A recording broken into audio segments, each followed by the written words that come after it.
Robert Pattinson will 100% be the DCU Batman. We're talking confirmed set details, hidden Easter eggs, timeline clues, casting rumors, and even reports about Robin showing up in the Batman Part 2. By the time we're done, you'll see this isn't just possible, it's already quietly being set up. Now, one of the biggest arguments people throw around for why Pattinson's Batman can't join the DCU is this: the tone doesn't match. They say Reeves Gotham is too grounded, too gritty, too dark, and that it doesn't blend with the hopeful, larger-than-life world James Gunn is building with Superman. But here's the thing: Gotham and Metropolis are supposed to be different. That's literally the dynamic between Batman and Superman. They've never been tonal twins. Gotham is crime, paranoia, and shadows. Metropolis is sunlight, optimism, and big skies. That contrast is the point. Just watch this fan-made video.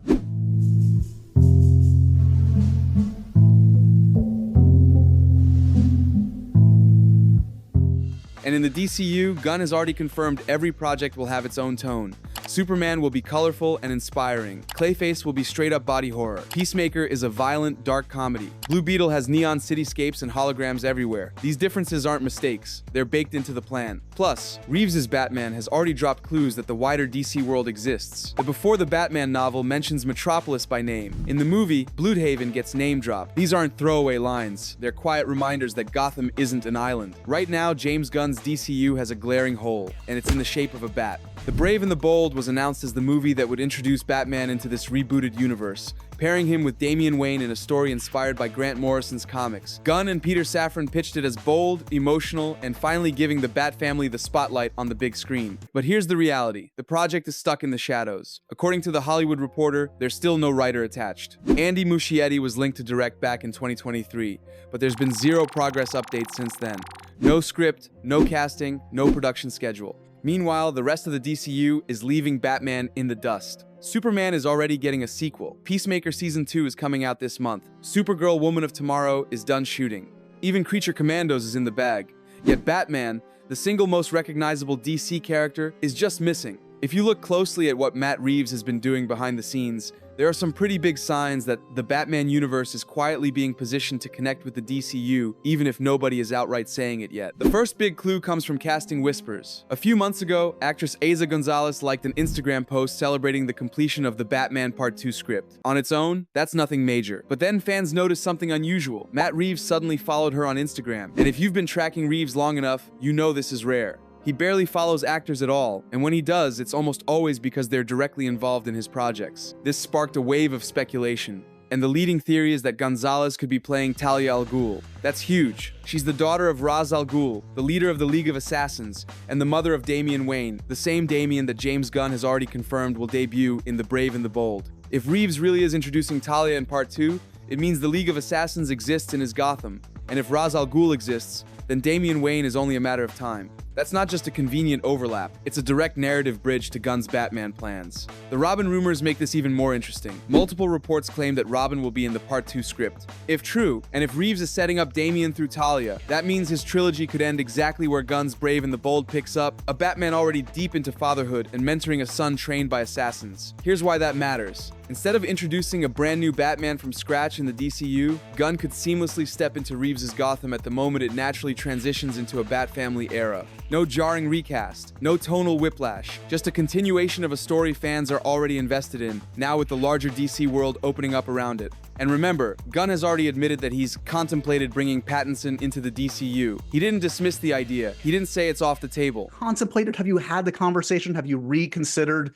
integrating Pattinson's Batman into your DCU? I contemplate everything, John.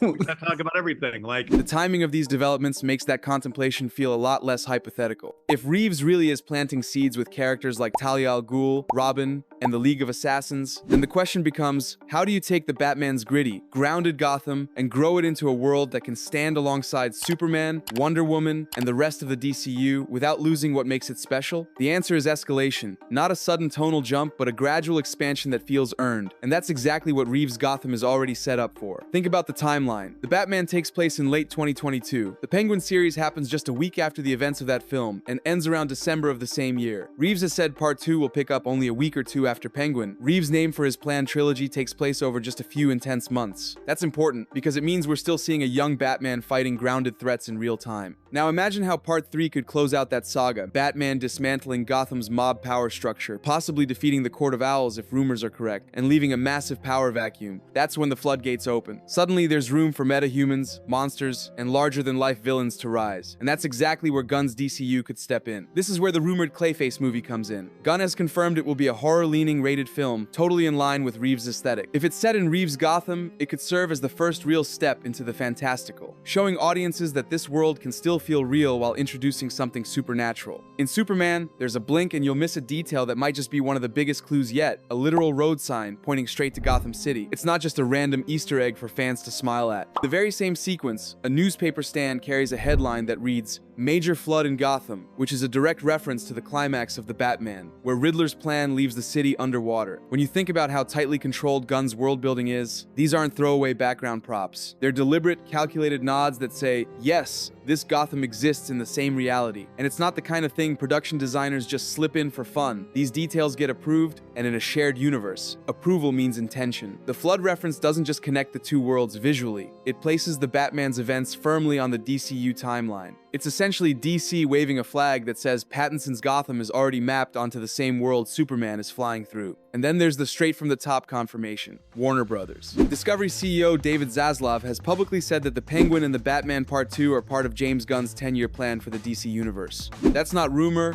that's not fan theory, that's the guy running the entire studio telling investors that these projects are baked into the long-term roadmap. When a studio head calls out a title in a decade-long blueprint, it means it's being treated as a side project or an isolated Elseworlds curiosity. It's being positioned as a piece of the bigger puzzle. And given that Gunn has been very open about wanting all DCU films, shows, games, and even animated projects to feel interconnected, Zaslav's statement is basically corporate confirmation that the Batman isn't operating in a vacuum. You discovered that there was an alien that was Superman. There'd be a lot of shock. I mean, people would have to say like, oh my God, and maybe that would be the one fantastical element. But to be honest with you, that is not the intention at this point, to figure out how to make that come.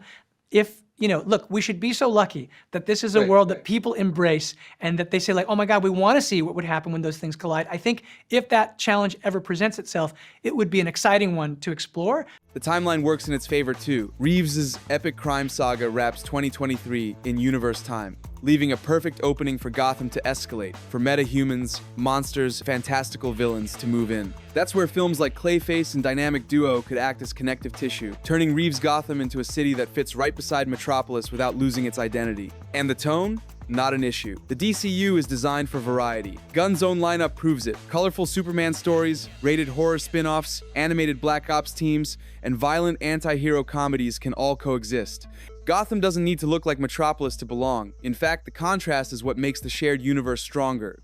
There's even a strategic advantage for Gunn here. By pulling Pattinson into the DCU, Warner Brothers avoids having two Batmen competing for audience attention.